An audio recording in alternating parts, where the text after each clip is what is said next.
오늘은 저희가 주중에 공지를 해드린 것처럼 블루버드와 또 장년들이 함께 주일 예배로 드립니다. 또 새롭고 의미 있는 그런 시간이 될 것 같습니다. 오늘은 하나님이 채우신다 6번째 시간으로 사랑의 기도는 형제를 일으킨다라는 제목으로 함께 말씀을 나누겠습니다. 경기도 여주시에 있는 강천면이라는 곳이 있답니다. 그 여주의 강천면에 가면 100여 명이 사는 작은 마을이 있는데 사람들이 거기를 괴태마을이라고 부른대요. 괴태마을로 유명해졌답니다. 그 말에는 스토리가 있습니다. 10년 전에 우리나라의 괴태 전문가라는 전 서울대 교수였던 전영애 교수님이 은퇴를 하고 그 동네에 들어와 살면서 서점을 운영하고 또 괴태와 관련된 여러 문학의 집을 세우고 또 틈틈이 인문학 강의를 하면서 사람들에게 괴태 마을로 그 동네가 불리게 됐다고 합니다. 이 전영애 교수, 이 할머니 교수님이 작년에 괴태 할머니의 인생 수업이라는 책을 펴냈습니다. 다시 한 번 더요. 괴태 할머니의 인생 수업. 우리 또 블루버드 학생들이 같이 있으니까 이 괴테는요, 독일의 가장 위대한 문학가 중에 한 명입니다. 또 문학가기도 하고 법률가기도 하고 그리고 요즘으로 말하면 수상까지 지낸 그런 전설적인 인물입니다. 우리 전 교수님이 그 괴테의 문학과 함께 자기가 인생을 살면서 느꼈던 중요한 그런 것들을 수필처럼 쓴 책이라고 할 수 있습니다. 근데 이 책에 보면 저자가 괴테의 여러 시, 문학에 대한 많은 말들이 나오는데 제가 목사로서 가장 와닿는 그런 문장 하나가 있었습니다. 그게 뭐냐면 괴테가 쓴 파우스트라는 그 소설에 나오는 문구인데요. 독일 말로 리벤벨레프트, 딱 2단어예요. 이걸 번역하면 사랑이 살린다라는 말입니다. 사랑이 살린다. 그런데 이 단어에는 죽어있는 그런 생명을 다시 살린다는 그런 의미를 포함하고 있다는 겁니다. 정리하면 이 단어는 사랑하는 것은 생명을 살린다. 사랑하는 것이야말로 생명을 살린다. 그렇게 이야기할 수 있겠습니다. 그러면서 이 파우스트에서 그 마지막 부분에 괴테가 이런 글을 썼어요. 사람을 마지막 실족에서 물러서게 하는 것이 결국은 사랑이다. 우리 인생에서 돈도 중요하고 커리어도 중요하고 집도 그리고 차도 여러 가지 많은 것들이 중요해요. 그런데 그건 다 시간이 지나면 떠나갑니다. 그런데 한 사람의 인생을 정말 일으키고 회복시키고 용기를 주는 것은 수많은 시간을 함께했던 사람들과의 사랑과 우정이 그 사람의 인생과 마음과 영혼을 살린다는 겁니다. 신앙도 마찬가지인 것 같습니다. 기독교의 복음을 한마디로 요약하면 여러분은 어떻게 요약하고 싶으세요? 저는 하나님은 사랑이시다. 이것이 기독교의 모든 복음을 요약하는 그런 문장이라고 생각합니다. 하나님은 사랑이시다. 그 하나님의 사랑이 우리를 일으키고 우리의 모든 삶을 변화시킵니다.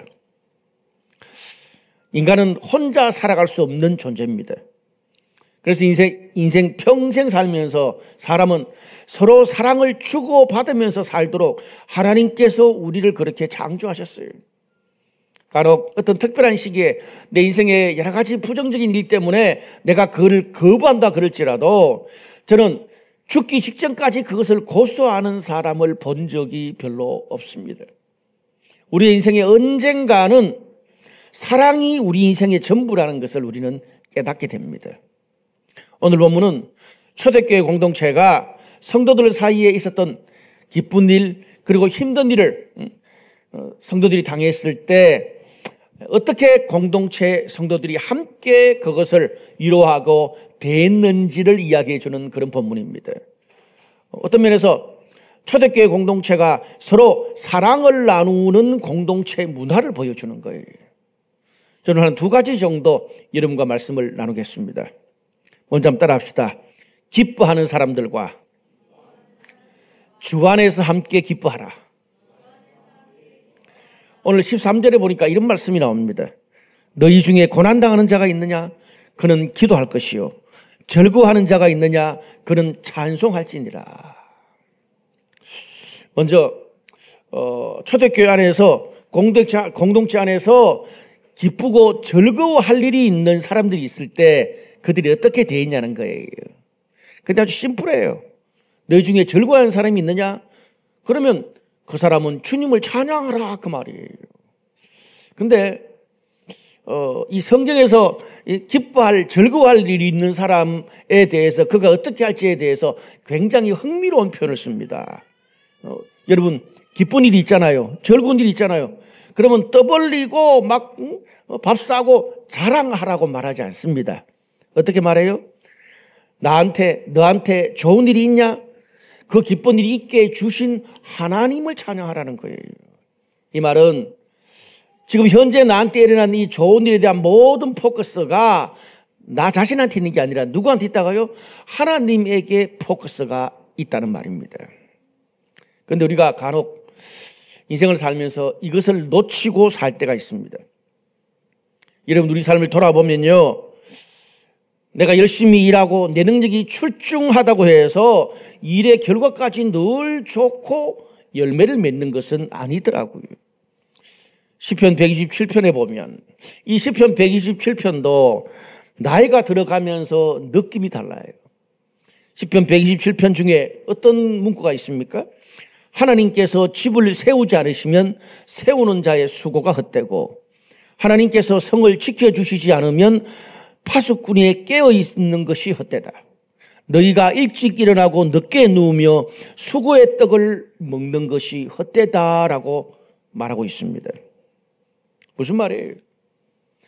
내가 아무리 잘하고 우리 회사와 기업이 아무리 열심히 뭔가를 잘 준비했다 그래도 우리가 몇 년 전에 겪었던 갑자기 코로나가 터지고 미국의 관세 장벽이 높아져서 막 40% 50% 두들겨 맞고 가족 중에 갑자기 불치의 병에 걸리고 우리 회사가 공사는 마쳤는데 그 상대 협력업체가 부도가 나서 대금을 못 받으면 그 손해를 우리가 고스란히 당할 수밖에 없는 거예요. 믿음이 없는 사람들은 그것을 재수라고 말하지만 신앙인들은 하나님이 도와주셔야, 집을 세우는 그분이 도와주셔야 기쁜 일도 좋은 일도 기도 응답도 된다는 말입니다. 우리가 모든 것이 내가 잘 되고 내가 열심히 해서 모든 게 다 잘 됐다고 생각하면 나 자신에 대한 과도한 프라이드가 생길 수 있어요. 별것도 아닌 일에 우쭐대고 교만해질 수 있습니다. 여러분, 교만해지면 어떻게 되나요? 그러면 내 주변에 일이 잘 안 풀리는 사람들, 계속 힘든 일만 생기는 그런 사람들을 보면 자꾸 판단이 돼요. 저것밖에 못하냐? 저러니까 항상 적고를 당하지? 자꾸 뭔가 판단을 하고 충고를 해주게 됩니다. 분명 그 사람이 가지고 있는 출발과 나의 상이 다르고 또 사람이 다른데 말입니다. 그런데 모든 것을 기성전 내가 경험한 그 짧은 그거로 이 세상의 모든 상황과 사람을 동일시합니다. 문제죠. 그런데 여러분, 사람이 살아보면 늘 좋은 일만 내 주변에 일어나나요? 아니에요. 상대방뿐 아니라 나한테도 일이 잘 안 풀리고 또 힘든 일이 생기고 어떨 때는 나도 이해할 수 없는 그런 일들이 내 삶에, 우리 가정에, 우리 비즈니스에 일어날 수 있어요. 나도. 그러면 그때 어떻게 됩니까? 내가 잘 풀리고 다른 사람 막 무시하고 그랬던 것처럼 그 상대도 어떻게 해요? 너도 그것밖에 못해? 그 사람이 나를 판단하고 또 무시하게 되는 거예요. 이러면 어떻게 됩니까? 공동체가. 자기 자랑만 하고 상대의 단점을 덮어주는 게 아니라 상대의 단점을 공격하는 공동체가 점점 되어가게 되는 거예요. 허물을 덮어주고 사랑으로 덮어주는 공동체가 아니라 허물을 자꾸 부추기고 공격하는 거죠. 여러분, 그래서 오늘 성경이 그걸 알기 때문에 하나님께 영광을 돌리라고 말하는 거예요. 그래서 우리가 몇 가지 좋은 일이 생겼다고 우쭐대거나 교만할 필요도 없고요. 또 반대로 나에게 너무 힘들고 어려운 일이 생겼다고 세상 끝나는 거 아니거든요. 우울감에 빠져가지고 허우적거릴 필요도 없는 겁니다. 내 삶에 좋은 일이 있든지 아니면 어려운 일이 생기든지 상관없이 우리 삶의 모든 것을 주관하고 이끌고 하나님 뜻대로 인도하시는 주님이 계시기 때문에 그 주님을 인정하고 좋으면 좋은 대로 주님을 찬양하고 힘들면 힘든 대로 주님께 기도하면 되는 거예요. 그래서 우리가 그 주님을 늘 주님이 주무시지 않고 우리 삶을 인도하시기 때문에 기쁘고 즐거울 때는 주님을 찬양하고 또 힘들고 어려운 일이 생기면 나도 부족한 죄인이구나, 나의 연약함을 인정하고 사람들한테 알리면서 기도 요청을 하면 되는 거예요. 이게 진정한 겸손이에요. 공동체가 뭡니까? 나의 잘 될 때도 주위 사람들이 알고 내가 못 될 때 나의 연약함도 서로 알아가는 거예요. 또한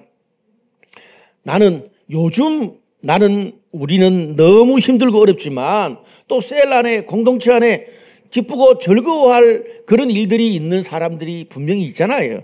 그럼 어떻게 해요? 기쁜 마음으로 축하해 줄 수 있는 그런 마음의 여유, 은혜의 공간이 나한테 있어야 돼요. 나는 지지도 안 되는데 저 인간은 하는 일마다 왜 다 잘 되냐? 너 잘났어, 밥맛이야, 어쩌라고? 여러분, 그럼 어떻습니까? 분명히 이제 그런 셀의 분위기, 교회 분위기, 공동체의 분위기가 되면, 가정의 분위기가 되면 기쁜 일이 분명히 있는데도 주변에 나보다 더 힘든 일을 겪고 있는 사람들이 있기 때문에 자꾸 눈치 보면서 쉬쉬하는 그런 가정, 직장, 교회 분위기가 돼요. 그럼 어떻게 됩니까? 평균 하향화가 돼요. 결국에는 좋은 일이 생겨도 힘든 일이 생겨도 모두가 입 꾹 닫고 마음을 닫게 됩니다. 오늘 성경에 나오는 이런 기쁠 때 함께 기뻐해주고 슬플 때 함께 슬퍼해주는 이런 공동체의 문화가 자리 잡을 수가 없는 거예요. 여러분, 사람 일이라는 게 오늘은 내가 힘들고 내일은 저 사람이 오늘은 내가 힘들고 또 저 사람은 좋은 일이 날 수 있어요. 반대로 내일 모레는 나한테 좋은 일이 생기고 저 사람이 힘든 일이 생길 때도 있는 것입니다. 여러분, 우리 삶에는요, 기쁜 일과 슬픈 일은 이 사람, 저 사람, 저들, 그들 품앗이처럼 모두 돌아가면서 오더라고요. 늘 좋은 일만 계속되는 사람을 저는 인생에서 단 한 번도 본 적이 없습니다. 여러분, 진정한 우정, 진정한 공동체, 진정한 가정은 어떻습니까? 기쁜 일이 났을 때는 모두가 함께 기뻐해주고 슬픈 일이 나면 모두가 함께 슬퍼할 수 있는 그런 문화를 만들어가는 게 중요한 것 같습니다.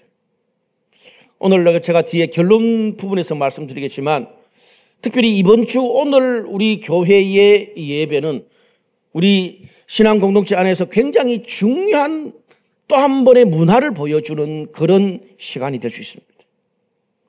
두 번째로 한 번 더 따라합시다. 어려운 일을 당한 사람을 위해 함께 기도하자.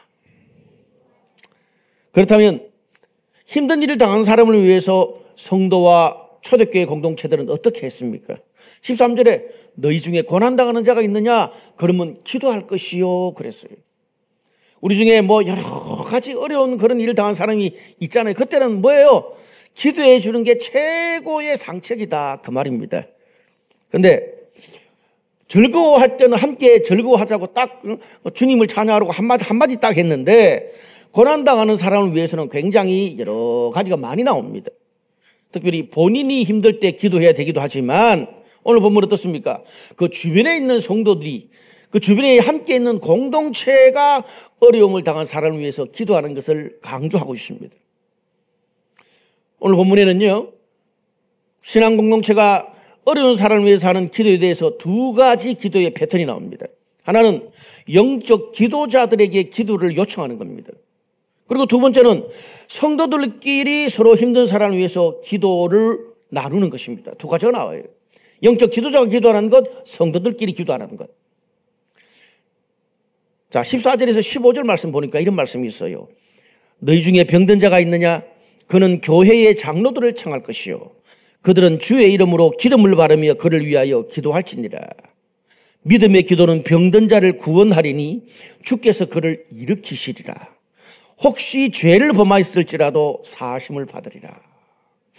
우리가 그냥 늘 잘 아는 본문인데 이 본문 안에 굉장히 깊이 있는 의미가 숨어 있습니다.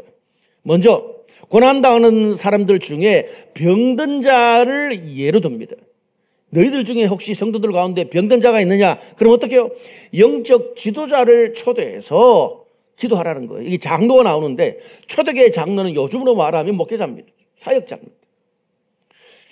그렇게 병든 자들이 영적 지도자들을 초대하면 그 사역자가 머리에 기름을 바르면서 기도를 해주는 것이 초대교회의 전통이었습니다. 여러분 한국교회도 비슷한 전통이 있는 것 같아요. 보통 여러분 과거에 이렇게 신앙생활 할 때 우리 그 부모님 세대 그런 거 많이 했지 않습니까?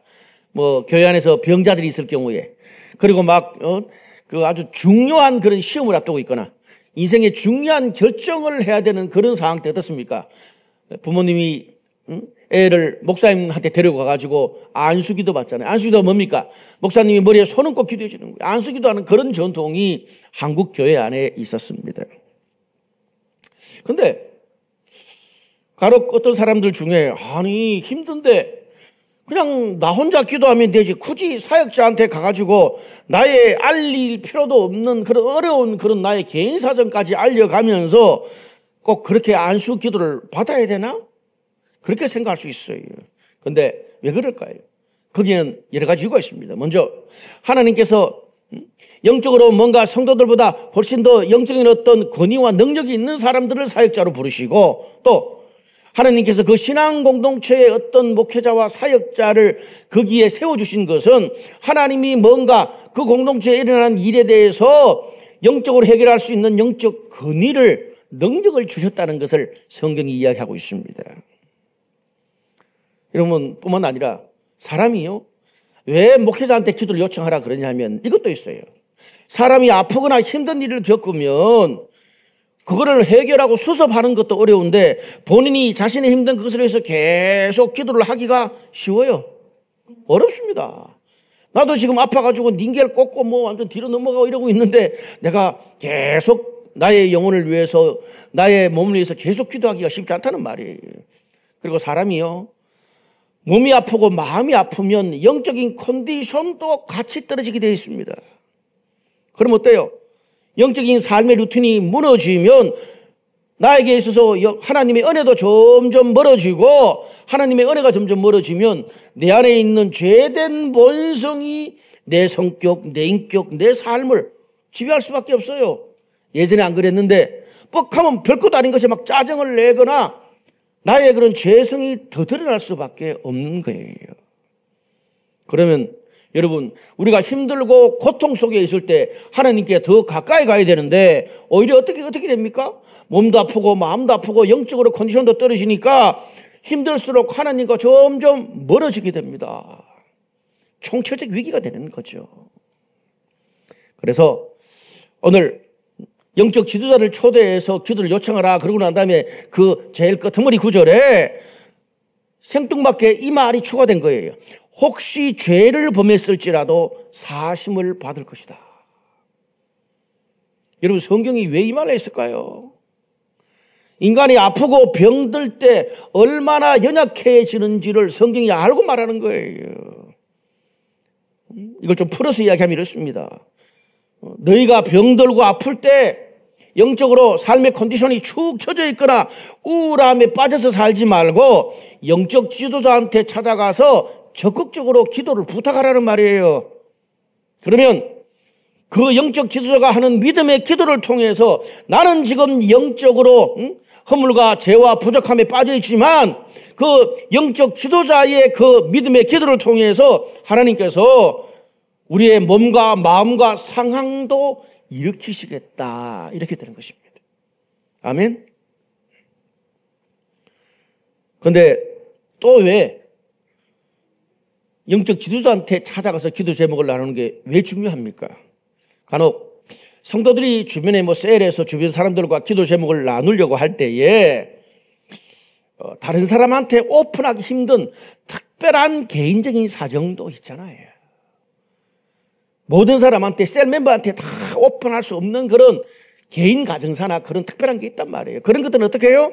영적 지도자한테 개인적으로 찾아가서 기도 제목을 나누고 기도를 부탁할 수도 있거든요. 중요한 것은 어떤 방식이 되든지 간에 내가 힘들고 아프고 영적으로 꼬꾸라져 있을 때 그걸 누군가에게 알려서 영적 지도자든 아니면 셀이든 간에 누군가가 나의 이 어려운 상황을 위해서 하나님께 계속 믿음의 기도를 할 수 있도록 만드는 것이 우리 신앙생활에 너무나 중요하다는 말입니다. 그런데 이것도 부담돼서 아무에게도 알리지 않다가 그렇게 힘들게 나 혼자 헉헉대며 살다가 영적으로도 몸으로도 마음으로도 돌이킬 수 없는 지경까지 되면 결국 나만 손해거든요. 모든 게 다 때가 있는데. 오늘 본문이 주는 핵심 메시지는 성도들이 병들거나 힘들 때 나 혼자 당하고 이겨내려 그러다가 완전히 쓰러지지 말라는 거예요. 함께 누군가와 기도해야 된다는 말이. 그래서 옛날 속담에 어떤 말인 줄 아세요? 병은 널리 알려야 낫는데요. 다시 옛날 우리나라 속담에 병은요 널리 알려야 낫는답니다. 자, 그 다음에 두 번째는 성도들끼리 함께하는 그런 기도가 나옵니다. 16절에 보면 이런 말씀이 있어요. 그러므로 너희 죄를 서로 고백하며 병이 낫기를 위하여 서로 기도하라. 의인의 간구는 역사하는 힘이 큼이니라. 제가 방금 말씀드린 것처럼 영적 지도자가 해주는 기도하고 다르게 성도들이 하는 기도는 조금 특별합니다. 어떻게 해요? 서로 죄를 고백하면서 서로 병 낫기를 위해서 기도하라는 거예요. 다시요. 성도들끼리 하는 기도에는 서로 죄를 고백하면서 서로 병 낫기를 위해서 기도하래요. 풀어서 말하면 뭡니까? 서로 간에 있는 미움, 상처, 마음의 응어리를 서로 고백하고 풀어내면서 또 서로 안에 있는 병과 어려움도 함께 나누면서 서로가 기도하라, 그 뜻입니다. 이 말이 맞는 게요. 이런 우리 주변에 그 셀이든지 아니면 교회든지 우리 가족들 중에도 주변에 정말 그 사람이 아프거나 큰 일, 힘든 일을 당했어요. 근데 분명히 머리로는 아이고 저 사람 지금 힘든 일을 당했어 아는데, 근데 문제는 내가 그 사람하고 사이가 안 좋아. 그리고 서로 간에 막 마음의 응어리, 마음의 벽이 있으면 어떻습니까? 머리로는 힘든 일 당해서 불쌍하다, 도와줘야 된다 싶은데 내 마음이 다쳐가지고 진심으로 기도해 주기가 쉬워요, 안 쉬워요? 아쉽습니다. 어렵습니다. 그래서 이 구절은 뭘 의미합니까? 너희 죄를 서로 고백하며 서로 병 낫기를 위해서 기도하라. 이 성경 구절의 뜻은 성도들이 서로가 점점 하나가 되면 될수록 그들이 함께 드리는 기도의 능력치도 점점 커진다는 거예요. 하나가 될수록 그 사람들, 그 공동체가 드리는 기도의 능력도 더 커져요. 그래서 오늘 성경이 이 성도끼리 함께 드리는 기도에는 그 뒷부분에 뭐라고 되어 있어요? 의인의 간구는 역사하는 힘이 크대요. 아까 사역자가 드리는 기도에는 뭡니까? 죄를 범했을지라도 사심을 얻으리라 그랬고, 성도끼리 하는 그런 기도에는 제일 마지막에 어떤 문구를 달아요? 의인의 간구는 역사하는 힘이 크대요. 여기서 의인은 누굽니까? 의인은요, 여기서 말하는 의인은 나의 이기적인 죄악된 본성대로 사는 게 아니라 주님의 뜻대로 하나님의 말씀대로 내가 잘 안 되지만 순종하려고 하는 그 사람들이 드리는 기도입니다. 그 기도가 힘이 크다는 거예요. 여러분, 우리가 흔히 듣는 말 중에 누군가 병에 걸리고 큰일을 당하고 슬픈 일을 당했을 때 그때는 적군도 아군도 없다 그러잖아요. 좋아하는 싫은 사람도 없어요. 큰일 누가 당하면은. 그래서 병원이나 장례식에 가보면 원수처럼 10년, 20년, 30년 동안 안 만났던 사람도 찾아와서 병문안을 합니다. 혹시 마지막이 될 수 있으니까, 너무 상대가 큰일을 당했으니까 또 그러면서 찾아가고 그러면서 화해를 합니다. 그동안 섭섭하고 마음에 짐이 있지만은 상대가 너무 큰일, 어려운 일 당했으니까 그 섭섭한 거는 다 접어두고 찾아갈 수가 있는 거예요. 또 그랬기 때문에, 찾아왔기 때문에 서로의 허물과 죄를 고백하고 용서하고 화해할 수 있는 거예요. 그런 면에서 우리 성도들이 당하는 큰 어려움과 위기가 오히려 성도들끼리 서로 하나 되고 화해하고 공동체를 변화시키는 새로운 어떤 삶을 살게 하는 계기가, 분위기 전환이 될 수도 있다는 말입니다. 그래서 여러분, 마태복음에 보면 너희가 땅에서 풀면 하늘에서도 풀린다라는 말이 있잖아요. 우리는 하나님이 이게 풀렸으면 좋겠습니다. 우리 가정이 풀리고 나의 비즈니스가 풀리고 나의 사역이 풀리고 나의 미래가 풀렸으면 좋겠습니다. 그래요. 근데 하나님은 뭐라 그래요? 땅에서 먼저 풀어라. 땅에서의 관계를 먼저 풀고 땅에서의 모든 것들을, 성도로서 네가 부족하고 잘 안 되지만 말씀 따라 순종하려고 땅에서 먼저 풀어봐라. 그러면 하늘에서 몇 배나 풀릴 거다. 그래서 땅에서 풀면 하늘에서도 풀린다라는 이 구절하고 오늘 본문에 나오는 의인이 드리는 기도가 능력이 크다, 일맥상통하는 말입니다. 말씀의 결론을 맺을게요. 우리 블루버드 친구들은 같이 예배 드리니까 좀 줄여야 되는데, 매주 예배 드리면 제가 설교를 이렇게 짧게 할 것 같습니다. 제가 지난 금요일 날 우리 모든 성도들한테 공지를 했는 것처럼 지난 주일이죠. 7월 6일입니다. 지난주 7월 6일에 우리 보통 예배팀이 한 2-3시간 먼저 모여서 예배를 준비합니다. 그 예배팀이라 하면 찬양팀, 음향, 자막, 그리고 송출팀 다 합쳐서 사역자들까지. 그러니까 이제 미리 모여서 이제 식사를 합니다. 늘 시켜 먹었던 엠모 김밥을 함께 먹었습니다. 그런데 1월 저녁부터 이렇게 저렇게 소식이 들어오는데, 한 일요일과 화요일 사이에 단체 식중독이 걸렸다는 소식을 제가 한 사람씩 이렇게 듣게 됐습니다. 뭐 김하등 전사뿐 아니라 민병현 가사뿐 아니라 오늘 우리 송 형제도 또 식중독을 알았어요. 모든 예배팀 포함해서 13명이 지난 한 주 동안 굉장히 힘든 시간을 보냈습니다. 뭐 고열에, 복통에, 뭐 설사에, 조금 덧하긴 하지만 아픈 사람을 생각하면. 그런데 13명 중에 무려 6명이 병원에 입원했습니다. 그 중에 그 여러 가지 통증이 좀 심해가지고 그 영향으로 6명 중에 2명이 맹장 수술까지 받았습니다. 김하동 전사도 포함되어 있습니다. 그래도 불행 중 다행인 것은 오늘까지 6명 중에 5명이 퇴원을 했습니다. 그리고 아마 내일 경인 형제가 마지막으로 퇴원을, 2명 나왔나요? 병인이랑? 오늘, 내일 마지막 한 명이 퇴원을 한답니다. 그래서 모두가 많이 호전되고 있습니다. 근데 뭐 그 말은 열은 좀 내렸지만은 여전히 복통과 설사는 계속되고 있습니다. 근데 참 마음이 힘들고 괴로웠습니다. 근데 주말에 알고 보니까 우리 교회만 그런 게 아니더라고요. 서초구 그 엠모 김밥집에서 김밥을 먹은 130여 명이 단체 식중독에 걸렸다고 언론에 뉴스가 나왔습니다. 그래서 보건당국이 역학조사를 해서 행정처분까지 내리려고 하고 있다고 언론에까지 떴습니다. 저는 목회하면서 뭐 크고 작은 많은 교회 심우했지만 이렇게 제가 속한 공동체에서 이렇게 많은, 그것도 예배팀 전체가 사역자까지 이 정도 인원이 이런 상황을 겪는 것은 처음이었습니다. 좀 당황도 했고 기도하면서 시간을 보냈는데,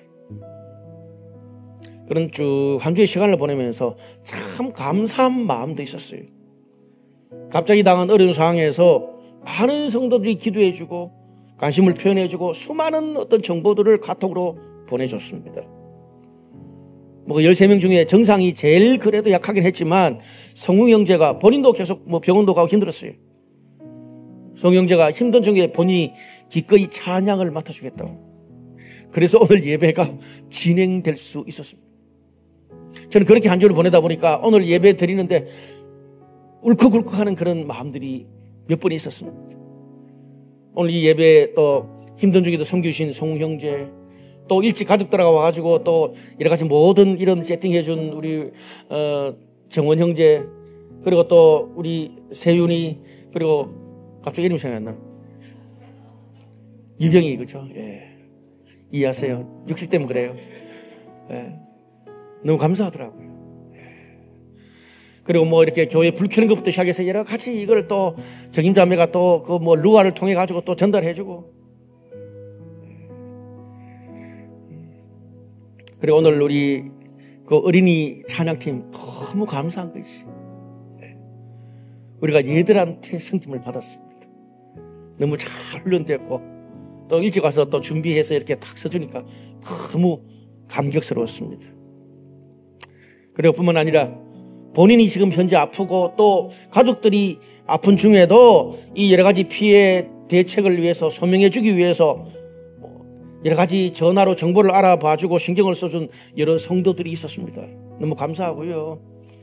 특히 이번에 제일 고생한 사람은 운영위원장이었습니다. 또 이때 운영위원장이 돼가지고 기도 형제 너무 감사하고 거의 새벽까지 또 한 주말에 빨리 회의하고 대처해서 또 공지해준 운영위원에게도 너무 감사를 드립니다. 여러분, 우리가 섬기는 사람들인데 그들이 없으면 얼마나 그 빈자리가 크고 또 얼마나 힘들게 섬겨줬는지를 새삼스럽게 알게 됩니다. 저는 한 주를 쭉 보내면서 여러 힘든 일을 당한 성도들 위해서 기도했고, 특별히 그러면서 제가 이 공동체를 위해서 기도했던 게 하나 있습니다. 그게 뭐냐 하면, 하나님, 우리 어려움을 당한 성도들이 빨리 회복되게 하시고 또 가족들도 위로받고 그리고 빨리 그 원래의 삶으로 복귀하게 해주십시오. 그 기도와 동시에 이런 모든 일이 전화위복이 돼서 개인이든 가정이든 교회든 전화위복이 되어가지고 이것을 계기로 성도들이 서로에게 더 관심을 가지게 되고 또 어려운 일을 당할 때 서로가 함께 기도하고 또 그들이 없는 자리를 또 이렇게 채워가면서 하나님을 향해서 공동체를 향해서 사랑과 신뢰가 더 깊어지게 해주십시오. 이런 가운데 하나님께서 이렇게 또 다양한 방법으로 채우신다는 것을 모든 성도들이 다 보게 해주십시오. 그 기도를 했습니다. 그러다 보니까 오늘 이렇게 쭉 예배가 진행되는데 너무 감사했어요. 이 어린 애들이 부르는 이 찬양이 얼마나 감사한지. 사랑하는 여러분, 기억하십시오. 오늘 말씀처럼 우리 성도들 가운데 누군가 기뻐할 때 우리도 넓은 마음으로 그들과 함께 주 안에서 기뻐합시다. 또 반대로 성도들 가운데 힘든 일을 당할 때 서로를 향한 작은 관심과 사랑의 기도가 고통받는 형제 자매 그들의 가정과 영혼과 인생 미래를 다시 살린다는 것을 기억합시다. 한 주 동안 우리 기도해주고 섬겨준 모든 성도들에게 감사를 드립니다. 우리 시간 한번 기도했으면 좋겠습니다. 오늘은